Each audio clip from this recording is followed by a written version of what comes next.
beri nama pedang ini Naga Puspa.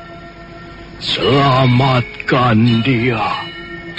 Jangan sampai jatuh ke tangan pendekar berwatak jahat.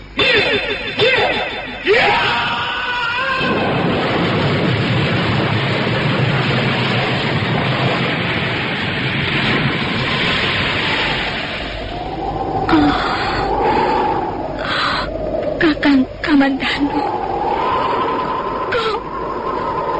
kau masih juga tidak percaya bahwa aku mencintaimu. Mesin, maafkan aku, Mesin. Mesin. Mesin!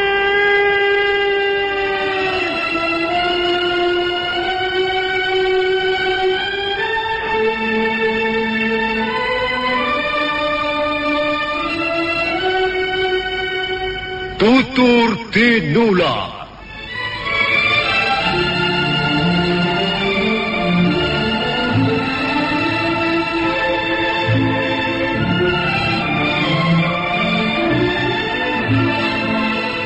Sebuah sandiwara radio serial, produksi Sanggar Cerita dan teater Sanggar Prativi.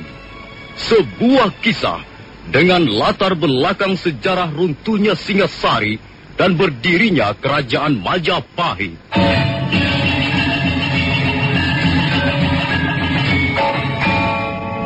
Sandiwara ini didukung oleh pemain-pemain radio yang sudah ternama. Ferry Fadli, Ivone Rose, dan Eli Ermawati.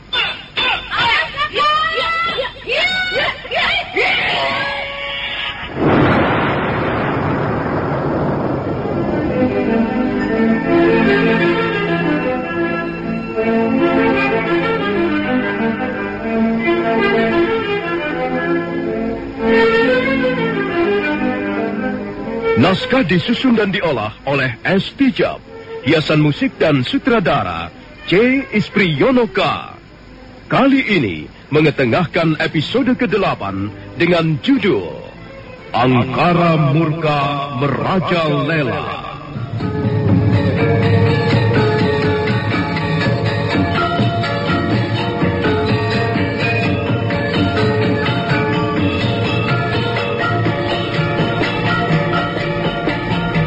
Dalam seri ke-213 ini didukung oleh para pemain Kang Iwan sebagai Sugata Brahma, Ivone Rose sebagai Sakawuni, Lukman Tambose sebagai Empu Bajil, Yoko sebagai Empu Renteng, Margaret sebagai Dewi Sambi, Aa sebagai Rangkut, dan Asdi Suhastra pembawa cerita. Selamat menikmati.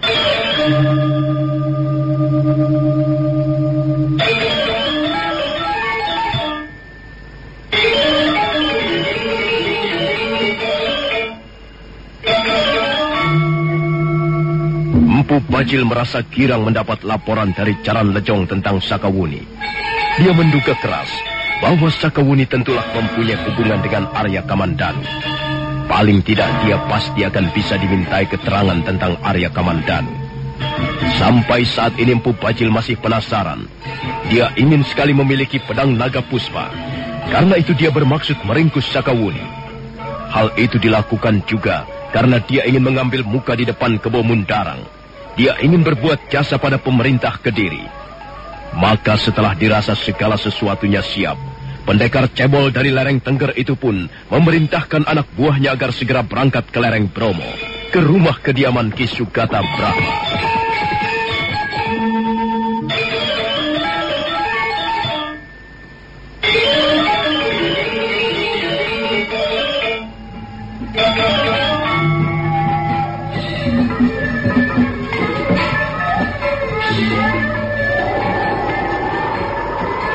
Semenjak Arya Kamandanu meninggalkan desa Tanibala, Sakawuni menjadi sangat sedih dan menderita. Ki Sugata Brahma tahu apa yang sedang dirasakan cucunya. Dia lalu berusaha menghibur hati cucunya dengan memberikan latihan-latihan olah kanuragan. Telah 14 hari lamanya Sakawuni berlatih jurus-jurus angin lengan seribu. Dan Ki Sugata Brahma nampaknya cukup puas dengan hasil yang telah dicapai Sakawuni selama latihan. Wuni. Iya, Kek. Sekarang kau sudah tahu apa itu jurus angin lengan seribu. Pada dasarnya, jurus ini bertopang pada kekuatan aliran nafas. Dimulai dari gendang telinga manusia. Pertama kali kita harus mendengarkan suara angin. Kemudian kita menyatu dengan kekuatan angin. Itulah sebabnya mengapa jurus ini dinamakan jurus angin lengan seribu. Kalau kau mampu menguasai jurus ini dengan sempurna, maka kau akan menjadi pendekar wanita yang diperhitungkan di negeri ini. Sampai saat ini, apakah ada yang masih ingin kau ketahui tentang jurus angin lengan seribu? Ada, Kek. Apakah jurus angin lengan seribu ini harus dimainkan dengan senjata, ataukah sebaiknya dengan tangan kosong saja, Kek? Itu tergantung kebutuhannya, Buni. Dengan senjata boleh, dengan tangan kosong pun tidak apa-apa. Sekali lagi, itu tergantung kebutuhan. Iya, Kek. Ya, di samping itu, pembawaan watakmu juga ikut menentukan. Kalau kau merasa lebih aman, lebih mantap memainkannya dengan senjata, nah, lakukanlah. Oh, iya, Kek. Oh, ya, Kek. Sampai saat ini, saya masih merasa kesulitan untuk memusatkan pikiran, untuk mempersatukan kekuatan saya dengan kekuatan angin. Kadangkala, kekuatan angin itu datang, tapi kemudian mendadak lenyap begitu saja. Mengapa bisa begitu, Kek? Karena kau belum berpengalaman. Memang, kau masih harus banyak berlatih, Buni. Dengan latihan terus-menerus, tekun, suatu ketika kau pasti akan menguasai jurus angin lengan seribu ini dengan sempurna. Tapi ada satu hal yang ingin kusampaikan pada Mundu. Apa itu, Kek? Ya, memang. Inti daripada ilmu kanuragan adalah pemusatan pikiran. Dan pemusatan pikiran ini akan sangat sulit jika seseorang tidak menguasai atau memiliki tenaga dalam yang tinggi. Karena itu, aku bermaksud memberimu tambahan tenaga dalam. Apakah tenaga dalam tidak bisa dilatih sendiri, Kek? Bisa, Ndu. Bisa. Tapi itu akan memakan waktu yang cukup lama. Nah, coba sekarang kau duduk bersila menghadap kemari. Ayo. Ya, begitu. Sekarang kau kosongkan pikiranmu. Kau lemaskan otot-ototmu. Jangan ada sedikit pun ketegangan menjalar di tubuhmu. Ini, kakimu masih tegang. Lemaskan saja. Juga tangan-tanganmu, wajahmu, seluruh anggota tubuhmu. Jangan ada yang tegang. Ya, sekarang aturlah pernafasanmu sebaik-baiknya. 1, 2, 1, 2, 1, 2, 1, 2. Ya, terus begitu ya. Aturlah tarikan nafasmu secara baik.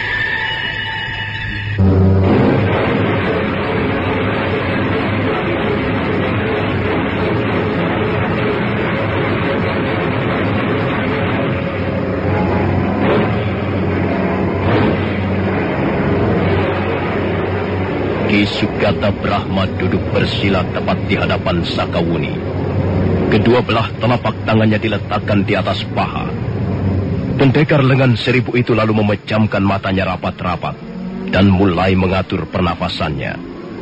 Tak lama kemudian nampak tubuhnya bergetar, wajahnya menjadi tegang, Kemudian tangannya meraih lengan Sakawuni dan menggenggamnya erat-erat.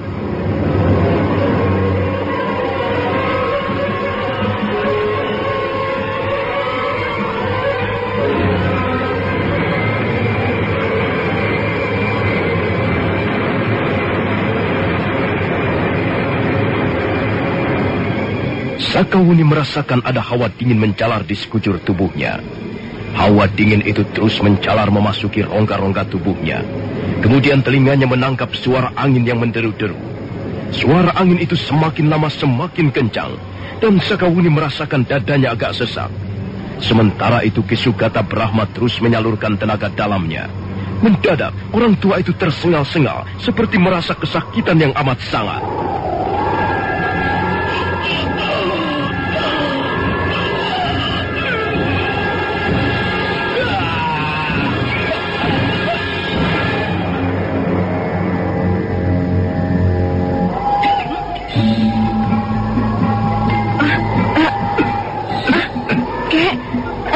Ada apa, Kek? Kau tidak apa-apa, Kek? Tidak, Buni. Aku tidak apa-apa. Aku hanya merasa sangat lelah. Kakek jangan terlalu memaksakan diri. Tidak, Bu. Bukan memaksakan diri.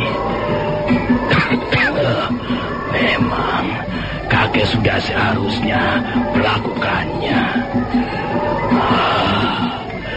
Sekarang ini aku sudah tua, Buni. Aku merasa sudah tidak pantas lagi mendapat julukan pendekar angin lengan seribu. Apa yang baru saja kulakukan adalah merupakan langkah terakhir bagi seorang bekas pendekar yang ingin mengundurkan diri dari dunia kependekaran.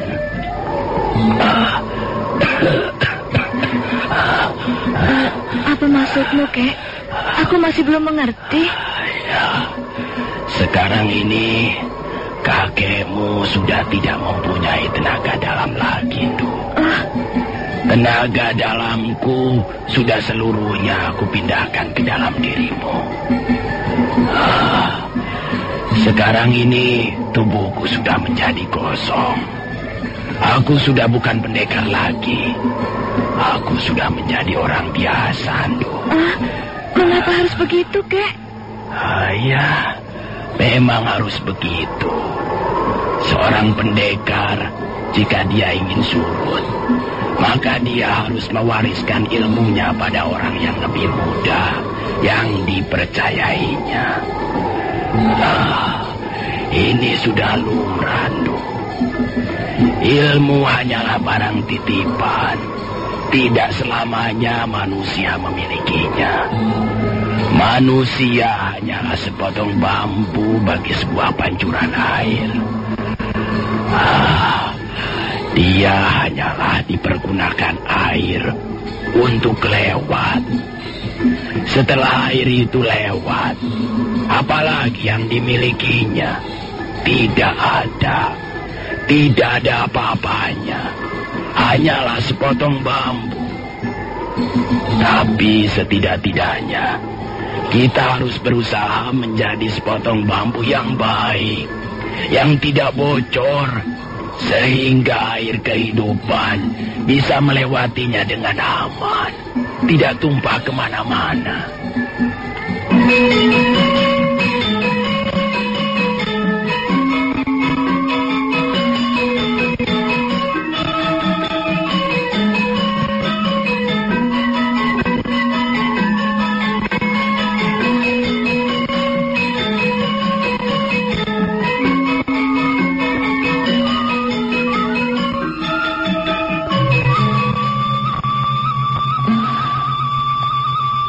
Pikiranku menjadi tidak tenang.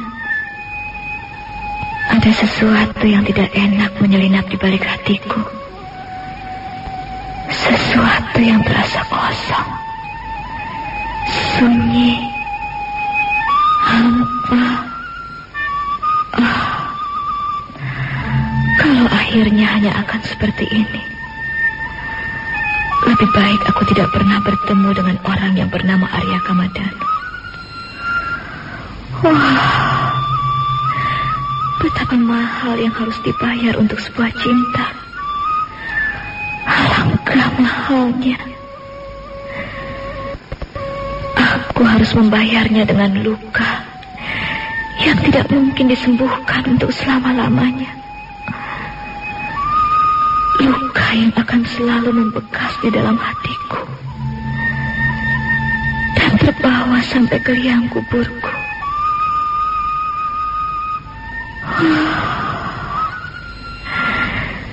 Tapi semua ini salahku sendiri. Dan aku sudah berjanji tidak akan bergaul dengan laki-laki.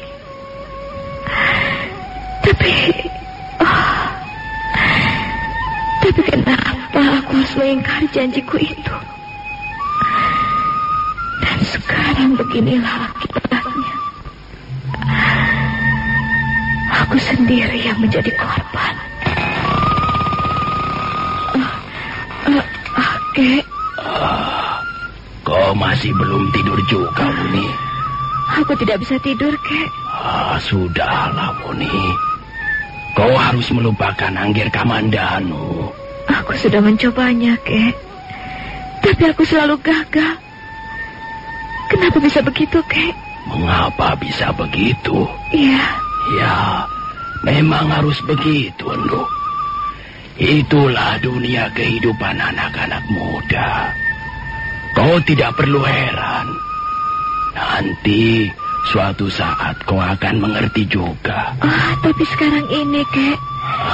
Sekarang ini aku menderita karenanya. Kau harus sabar, Nduk.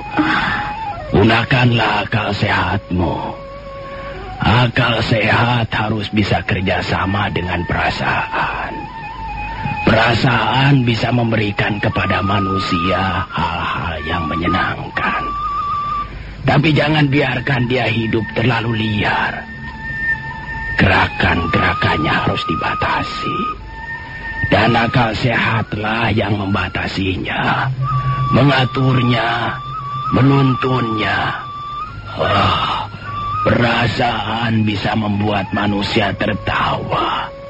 Tapi akal sehat bisa membuat manusia bijaksana, Nduk.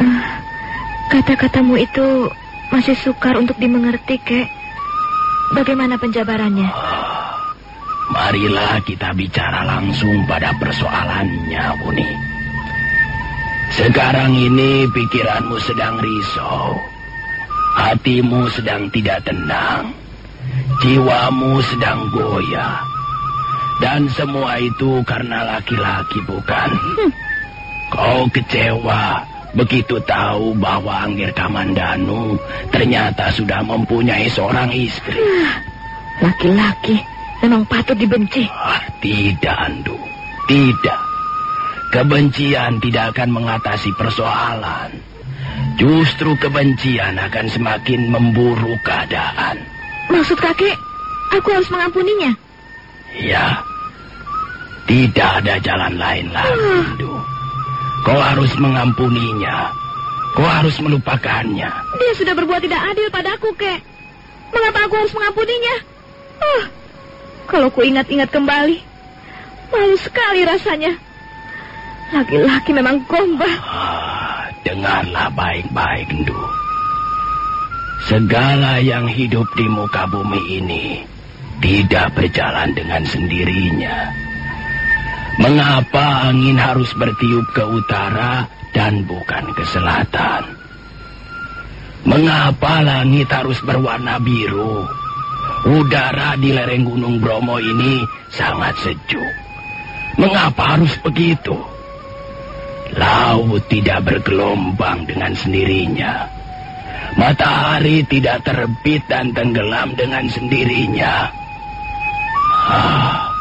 Di balik kegiatan alam semesta ini, ada tangan-tangan yang mengaturnya, Nduk.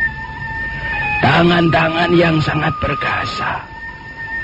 Orang-orang mengagumi keperkasaan yang dimiliki Ken Arok, pendiri kerajaan Singasari. atau Empu Sendok pendiri kerajaan Medang, atau raja-raja Mataram Tunggal seperti Rakai Kayuwangi Dialokapala, Rakai Watu Humalang, ataupun Dia Daksa. Orang juga mengagumi keperkasaan raja-raja Sailendra, seperti Raja Banu, Raja Samaratungga, Raja Balaputra Dewa. Tapi kalau misalnya keperkasaan raja-raja itu tadi bisa ditumpuk menjadi satu, belumlah berarti apa-apa dibandingkan keperkasaan tangan-tangan yang mengatur alam semesta ini, Nduk. Belum seberapa. Karena itu, Nduk, pertama kali akal sehat kita harus mau percaya, mau tunduk pada kekuatan raksasa itu. Ya. Dan setelah percaya, barulah hati kita menjadi yakin. Dan setelah yakin, barulah kita mampu berserah diri. Itulah sebenarnya tujuan utama dalam hidup manusia, Buni. Berserah diri, tidak neko-neko, tidak mengikuti alur-alur pikiran yang mengacaukan ketenangan jiwa. Jodoh itu pun sudah diatur, Buni. Sudah ditentukan dari sananya. Kau boleh kecewa, boleh menangis, boleh menyumpah, boleh memaki-maki dirimu sendiri, boleh kesal dan membenci semua yang ada di permukaan bumi ini. Tapi kau tidak akan mampu merubah apa yang sudah digariskan di dalam nasibmu, Nduk.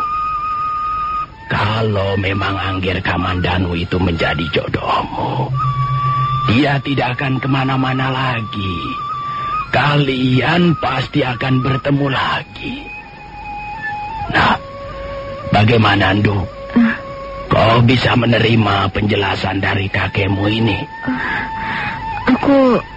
Aku masih belum bisa menerimanya sepenuhnya, Kek. Tidak apa-apa. Namanya baru menjadi lakon. Memang baru sampai di situ. Suatu ketika nanti kau pasti akan mampu memahaminya. Dan dengan sendirinya mampu menerimanya. Baiklah. Kalau kau memang belum bisa tidur, sebaiknya kita berlatih lagi. Coba. Aku ingin melihat sampai sejauh mana kau dapat menguasai jurus-jurus angin lengan seribu.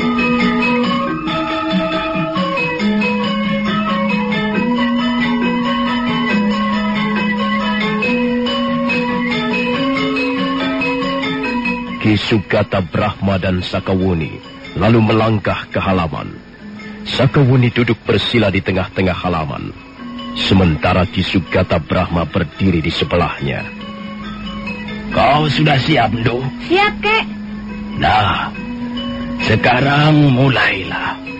Aturlah pernafasanmu. Setelah itu pusatkan perhatianmu di gendang telinga sampai terdengar suara angin yang menderu-deru. Baik, Kek. Sakawuni lalu memejamkan kedua belah matanya rapat-rapat. Aneh sekali. Sekarang dia merasa sangat mudah memusatkan pikirannya.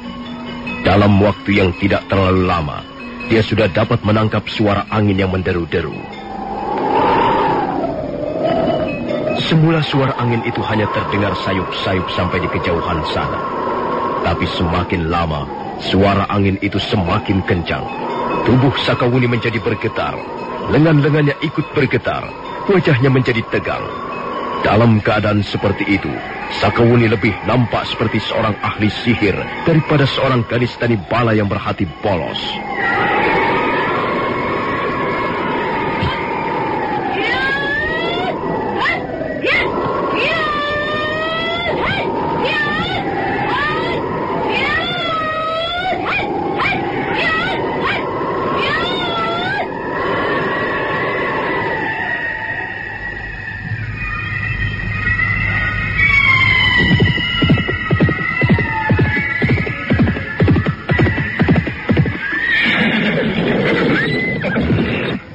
Kita sudah jauh melewati kaki Gunung Bromo. Di mana itu letaknya desa Tanibala? Sebaiknya kita bertanya pada seseorang, Kakang Bajil. Nah, itu dia. Panggil saja orang yang sedang mencangkul di sawah itu, Kakang. Hei, kau! Kemari kau! Ya, kau! Cepat kemari! Tuan-tuan, ada apa Tuan-tuan memanggil saya? Kau tahu di mana letaknya desa Tanibala? Desa Tanibala? Ya. Di sana, Tuanku Dewi. Di sana letaknya. Apakah masih jauh dari sini? Kurang lebih 20 palagi. Tidak jauh kok. Hei, apa kau kenal dengan seorang pendekar wanita yang bernama Sakawuni? Sakawuni? Iya. Aku perhatiin ada yang lagi kayak mendadak nih. Siapa? Ya kakak lah. Habis belakangan selalu pakai parfum mahal, iya kan? Tuh harumnya berkelas, elegan banget. Enggak, bohong ah. Selain itu kulit kakak juga makin hari makin halus. Perawatan kan? Jadi sok tahu deh. Ayo ngaku, harum parfum mewah, perawatan kulit. Pasti banyak duit nih. Siapapun bakal mengira kamu pakai parfum mewah kalau mandi dengan Gift Silky Skin. Karena fine fragrance-nya memanjakanmu dalam kemewahan parfum elegan. Ekstrak soya bean-nya jadikan kulit lembut sehalus sutra. Nih, makanya mandi pakai Gift Silky Skin dengan fine fragrance. Oh, ini. Harumnya memang berkelas banget. Buat aku ya, bayar. Gift, belayan selembut sutra.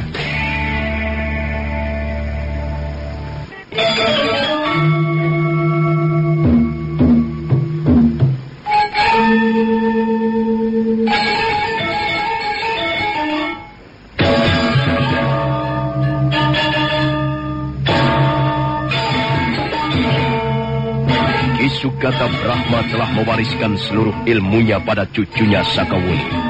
Bahkan dia telah mewariskan ilmu tenaga dalamnya.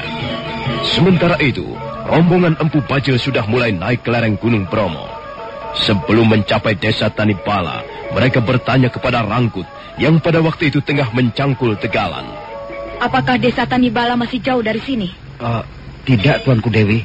Barangkali jaraknya tinggal 20 palagi. Di sebelah sana itulah letaknya.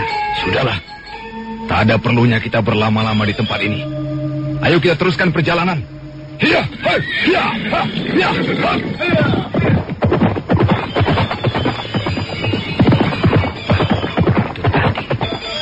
Mereka mencari Nini Sakawuni. Tapi gelagat mereka agaknya mencurigakan sekali. Aku yakin mereka bukanlah orang-orang yang berwatak baik. Kalau begitu, aku harus segera menemui kakek Sugata Brahma. Aku harus mengambil jalan pintas.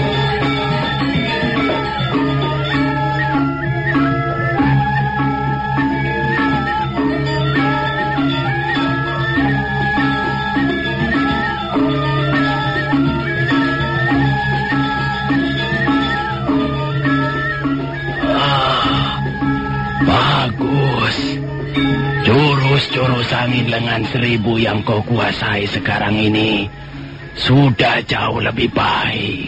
Sekarang aku merasa lebih mudah untuk memusatkan pikiranku, Kek.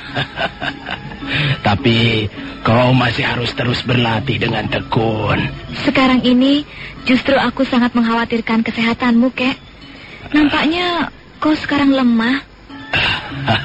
Kau tahu seekor harimau? Kalau dia sudah tua, maka tubuhnya akan lemah. Giginya akan ompong. Kalau dia menyeringai, dia tidak akan menakutkan lagi.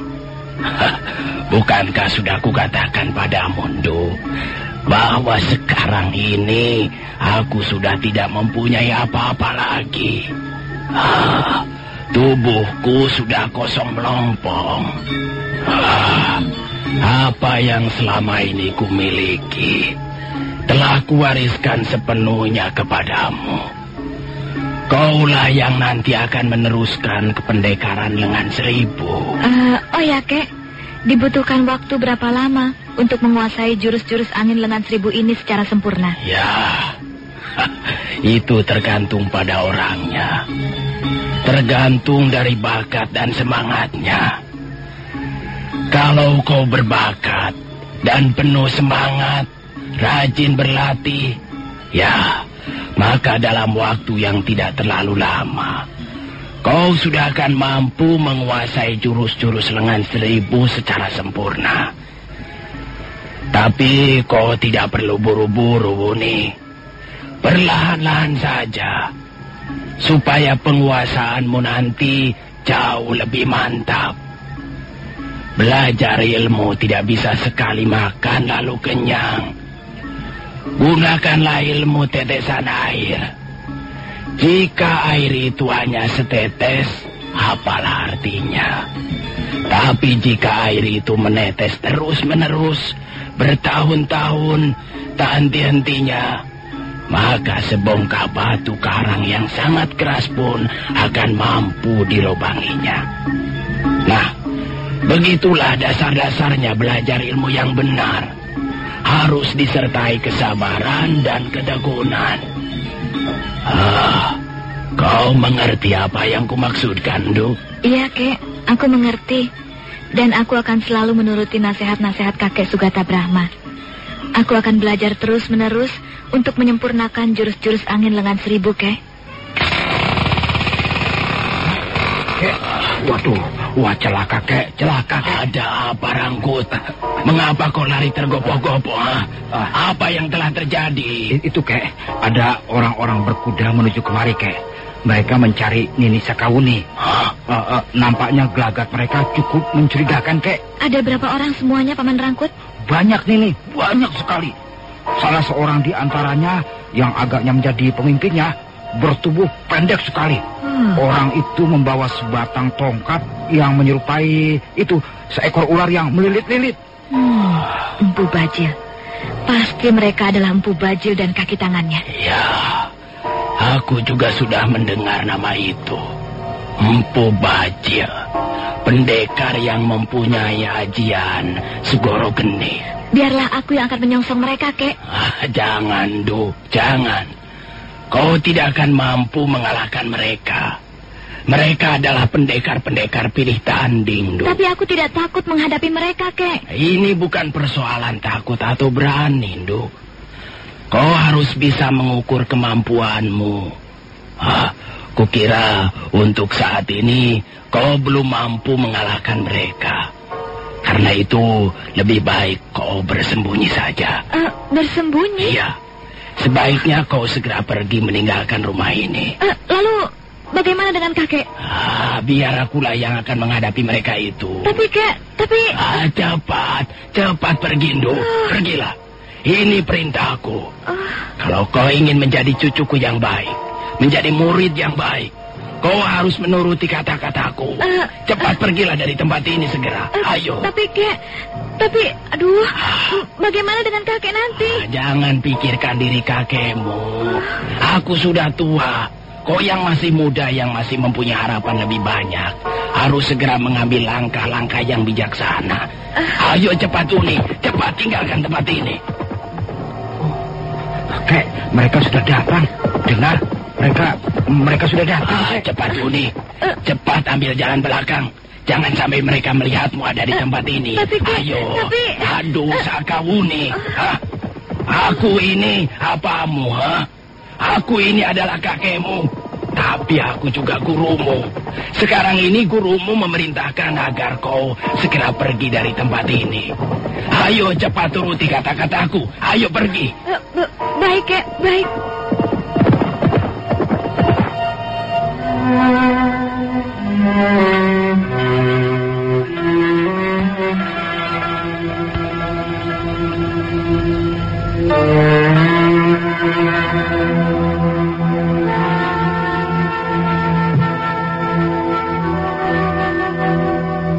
Hai, siapapun yang ada di dalam sana, cepat keluar. Aku tahu kau bersembunyi di dalam rumah. Ayo cepat keluar. Ada yang ingin kami tanyakan padamu. Apa benar ini rumah pendekar lengan seribu, Kakang Bajil? Iya, inilah rumahnya. Setidak-tidaknya menurut keterangan yang diberikan anak penggembala kambing itu tadi, inilah rumahnya. Kau masih juga menggeram di situ? Hei!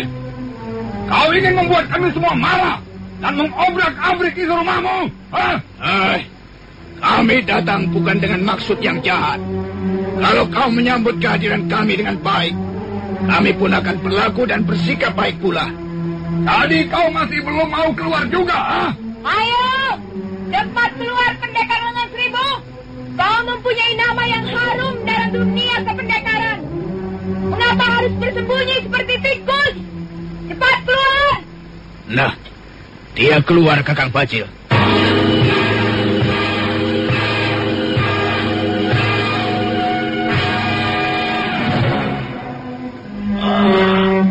Ada apa, tuan-tuan sekalian? Kaukah yang bernama Ki Sugata Brahma, alias pendekar lengan seribu? Iya, akulah yang bernama Ki Sugata Brahma. Tapi sekarang julukan pendekar lengan seribu sudah tidak ada lagi padaku. Pendekar lengan seribu sudah surut, sudah mati dalam usia tuaku. Aku tidak ingin berpanjang lebar. Aku datang jauh-jauh ke desa Tanibala ini untuk mencari seorang gadis yang bernama Sakawuni. Oh, rupanya begitu. Mengapa kalian mencari di rumah ini? Jangan berlagak bodoh, Sugata Brahma. Bukankah Sakawuni itu cucumu? Hei, Ki Sugata Brahma. Sudah aku katakan, aku tidak ingin berpanjang lebar. Jawablah pertanyaan kami dengan tegas. Kau tahu di mana Sakawuni sekarang berada? Tidak, aku tidak tahu. Hei, mana mungkin kau tidak tahu? Kami sudah bertanya pada seorang anak pengembala kambing. Dia mengatakan bahwa Sakawuni sekarang ini tinggal bersamamu di rumah ini. Cucuku itu memang bandel sekali. Sakawuni itu memang cucuku. Tapi dia seorang gadis yang benar-benar bandel. Dia hampir tidak pernah tinggal di rumah. Sudah berapa kali aku menasehatinya, tapi dia masih tidak mau menurut juga. Dia selalu keluyuran. Dia tidak seperti gadis-gadis yang lain. Ya, memang. Cucumu itu memang gadis liar. Tidak tahu aturan. Apakah cucuku itu telah membuat suatu kekeliruan? Iya. Cucumu telah membuat kesalahan besar terhadap pemerintah Kediri. Dulu dia bergabung bersama kami. Tapi kemudian dia berani berkhianat. Kami semua merasa dirugikan. Karena itu, sekarang kami bermaksud menangkapnya. Wah, sayang sekali. Sayang sekali. Dia sekarang tidak ada di rumah. Sudah 2 hari ini dia pergi. Entah kemana. Bohong! Kau dusta. Kami tidak percaya bahwa cucumu tidak ada di rumah. Tapi dia benar-benar tidak ada di rumah. Kalau kalian tidak percaya, silakan menggeledah rumah saya. Silakan. Ki Sugata Brahma, kau pasti menyembunyikan cucumu itu di suatu tempat. Karena itu kau berani mengusulkan agar kami menggeledah rumahmu. Kami tahu bahwa kami tidak mungkin menemukan cucumu di rumah ini. Kurang ajar. Kau telah berani mempermainkan kami. Kau pun harus ditangkap. Kau harus diringkus. Orang tua tak tahu diri. Tunggu, Kakang Bajil. Apakah aku harus ikut menangkap orang tua tak berharga ini? Apa maksudmu? Aku akan memeriksa keadaan di sekitar desa Tanibala. Barangkali Sakawuni benar-benar telah melarikan diri, dan barangkali aku bisa menemukannya di tempat lain. Aku kira begitu lebih baik, Kakang Bajil. Biarlah Dewi Sambi mencari Sakawuni di tempat lain. Sementara kita menggeledah rumah kediaman orang tua ini. Ya, bagus. Cepat kau berangkat, Sambi. Baik, Kakang.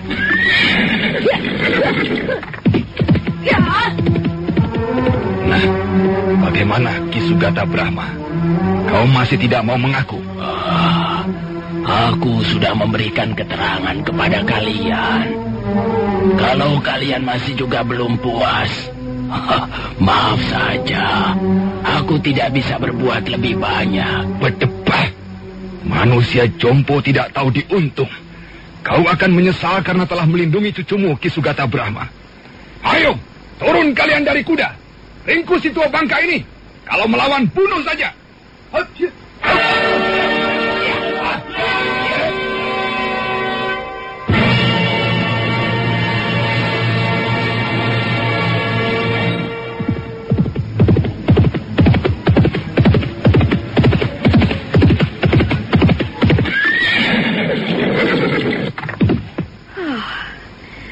Desa ini banyak sekali jalan-jalannya.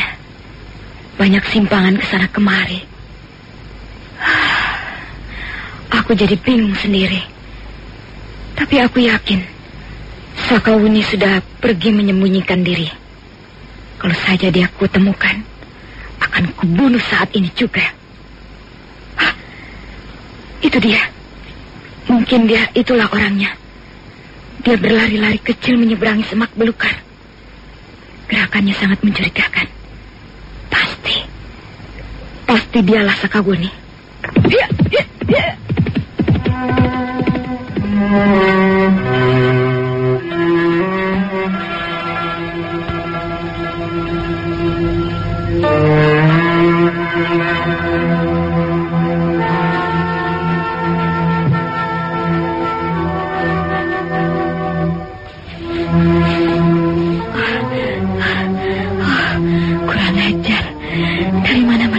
Rumah kediaman kakek Sugata Brahma.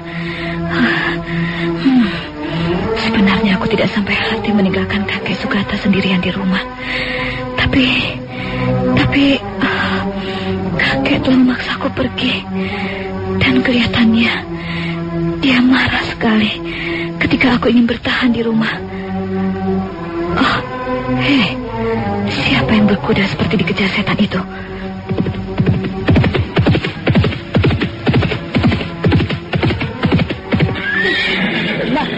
Akhirnya kau pun ketemukan juga, Sakawuni.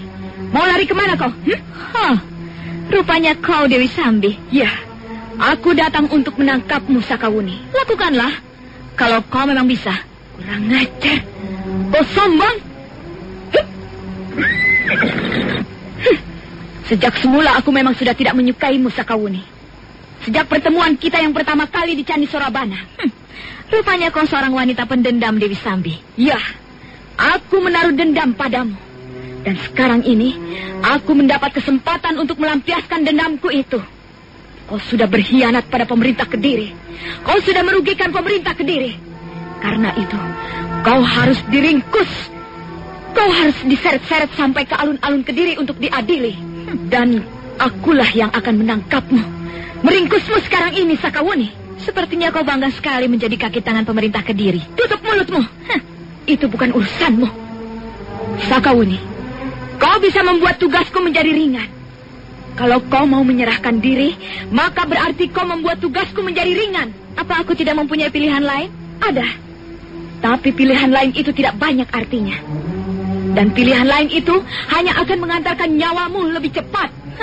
Dewi Sambi, setelah sekian lama tidak bertemu, nampaknya kau semakin sombong. Kurang ajar. Mulutmu lancang sekali, Sakawuni. Kau akan menyesal, Sakawuni.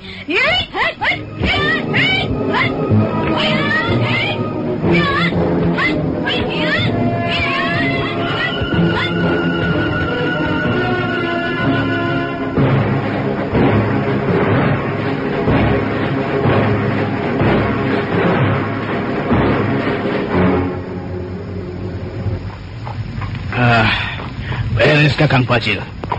Rupanya orang yang berjuluk pendekar lengan seribu itu sudah tidak banyak artinya. Dia seperti seekor macan yang sudah kehilangan giginya, Kakang. Ya, Adi Renteng. Aku melihat sendiri. Pendekar lengan seribu sudah mampus di tanganmu. Ya. Lalu sekarang bagaimana, Kakang Pacil? Bakar saja rumahnya. Dan setelah itu kita geledah seluruh desa Tanibala ini. Kita aduk-aduk sampai ke pojok-pojoknya. Kita harus bisa menangkap Sakawuni segera.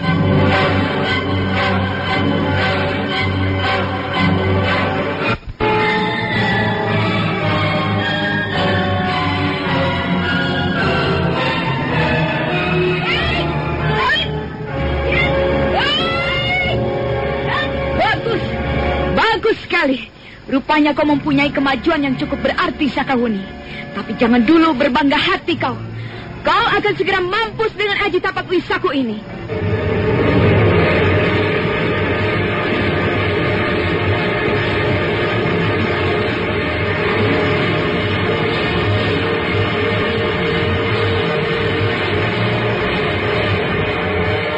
Selesai mengucapkan kata-katanya, Dewi Sambi lalu meloncat mundur. Tangan-tangannya dikibaskan ke kiri dan ke kanan. Kemudian kedua belah telapak tangannya digosok-gosokkan. Asap putih yang mengepul dari hasil gosokan itu menimbulkan aroma yang sangat tajam.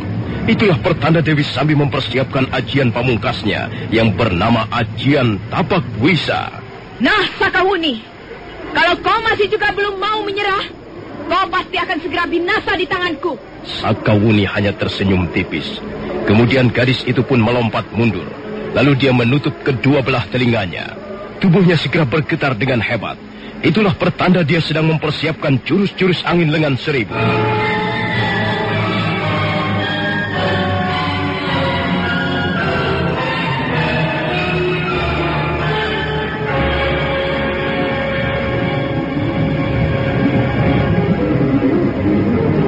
Dewi Sambi tidak segera melontarkan pukulan aji tapak wisanya.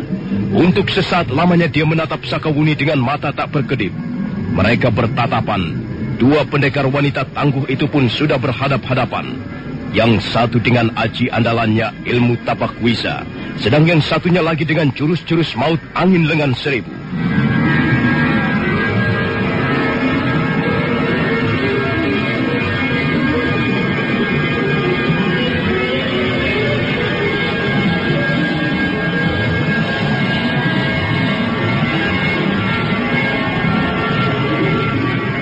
Nah, saudara pendengar, bagaimanakah kisah selanjutnya? Apakah yang akan dialami Dewi Sambi dan Sakawuni? Silakan menunggu seri berikutnya. Sampai jumpa.